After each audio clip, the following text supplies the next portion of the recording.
Hey everyone, it's Joy here for HoneyBee Stamps. Today I made a card doing some no-line coloring with the super cute Love is in the Air stamp set. So I have in my MISTI some smooth watercolor paper, and I'm inking up some images from the Love is in the Air stamp set with HoneyBee Stamps no-line coloring ink. As you can see, some of my images are darker than the others, and that was just because apparently I did not clean off my stamps properly the other time I used it, but it really actually didn't matter. Once I started coloring, you didn't notice the lines. But that very bottom bird was not used before, so that's exactly what the no line coloring ink looks like, not these other darker images. Okay, so for this tree, I am going to be using oatmeal and dark brown. I'm using Zig Clean Color Real Brush markers, and that's why I'm using watercolor paper, because these will not color properly on regular cardstock. This is smooth watercolor paper. I am coming in with the dark green, adding some shadow areas, and then I'm going to come in with the May green and blend that out a little bit. Normally when I use Zig markers, I use one color and then use water, like my water brush pen, to kind of blend that out. I am doing that different this time, which was kind of new for me and actually quite a bit of fun. So I'm laying down the darker color, blending out the light. I am coming back in here with that little bit of that darker again, because I think I blended out too much. Now the key to blending out the darker color with the lighter color is you need to wipe off the tip of your lighter marker once it's been in the darker color, because it will just continue to carry that over into your image. So in between, like what I'm doing here is I'm just wiping it off on a paper towel. You could also wipe it off on a scratch piece of paper, and it just kind of gets that darker color off of your lighter color marker. I am using light pink and pink here. Pink, that darker color pink was the regular pink in the center, and then light pink. I will come back in with dark pink to add some more detail to the center of the flower. For the bird, I'm using light blue, turquoise green, and Persian green. And I'm again just blending these colors together. And when I take that lighter color into a darker color, I am going to wipe it off on my paper towel, so that way I don't keep carrying darker and darker colors into the lighter area. I did think when I was done coloring these that it would have been really pretty to have a yellow belly on the bird. So I think that might be something I would do next time, because I think yellow and turquoise is really a beautiful color combination. I will be coloring both of these birds the same. I will also be coloring those other leaves the same green that I did on that tree branch. So this is really simple to color with Zig markers. I think they're very forgiving. They are beautiful. I love to do no line coloring with these.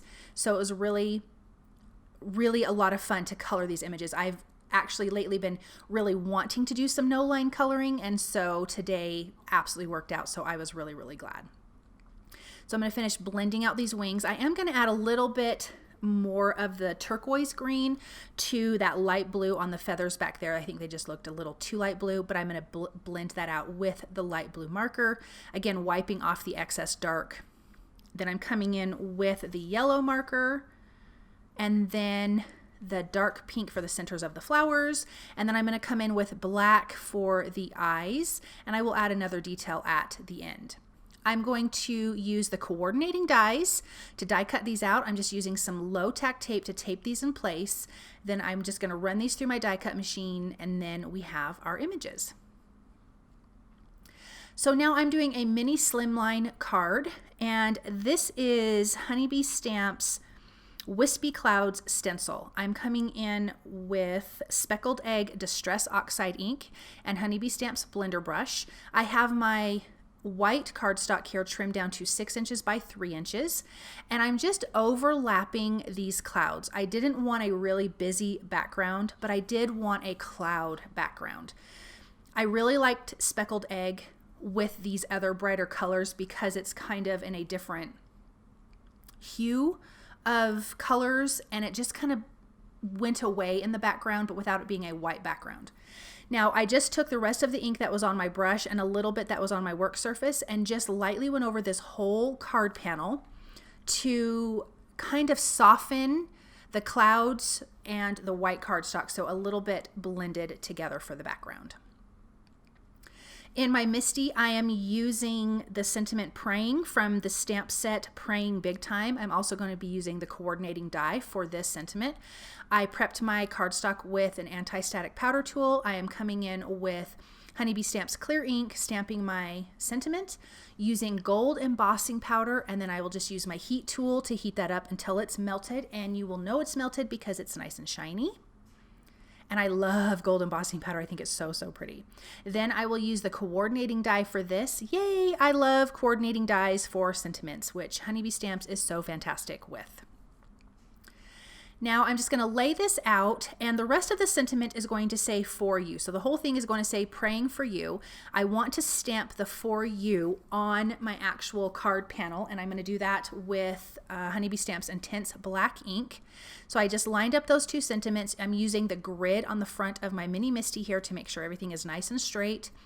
I don't have any of my images adhered down yet, but I am going to stamp that sentiment. I just kind of had everything roughly laid out so I would know where I wanted all of the sentiments.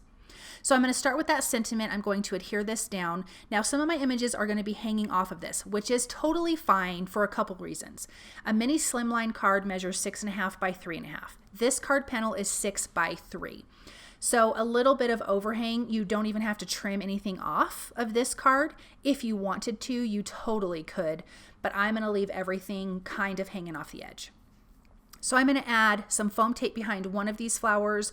Both of the birds are going to have foam tape. One of those leaves is going to have foam tape, and then everything else will just be adhered directly to this card panel.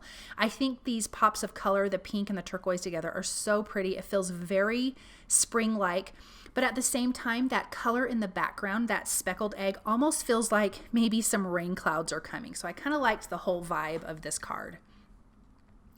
So I'm going to finish adhering this down. Then I'm going to add a gold mirror mat behind this card panel. So that is going to measure 6.25 by 3.25. And then I'm going to adhere that to my white mini slimline card base, which again measures 6.5 by 3.5. I'm just going to adhere that with some tape runner, and then we're going to finish this off with some Nuvo crystal drops. I am using pale gold and dandelion yellow. The dandelion yellow are going to be for those little stamens that go inside of this flower. I thought the yellow and the pink would be so, so pretty. I did not want to introduce a different color, so I kept the yellow because the little beaks on the birds were yellow. I also added some white dots to the bird's eyes with my white gel pen. And then I'm coming in with the pale gold and just adding some scattering of dots all around this whole card. And I just think it's turned out so, so pretty. And you guys, this was so simple to put together, and the coloring was really, really simple. And look at how pretty. We've got this great Praying For You card, which I think we all need some of these in our stash. And the zig coloring is so pretty. The no line coloring is so pretty. So I hope you guys enjoyed this project. Thank you so very much for watching, and I will see you guys soon. Bye.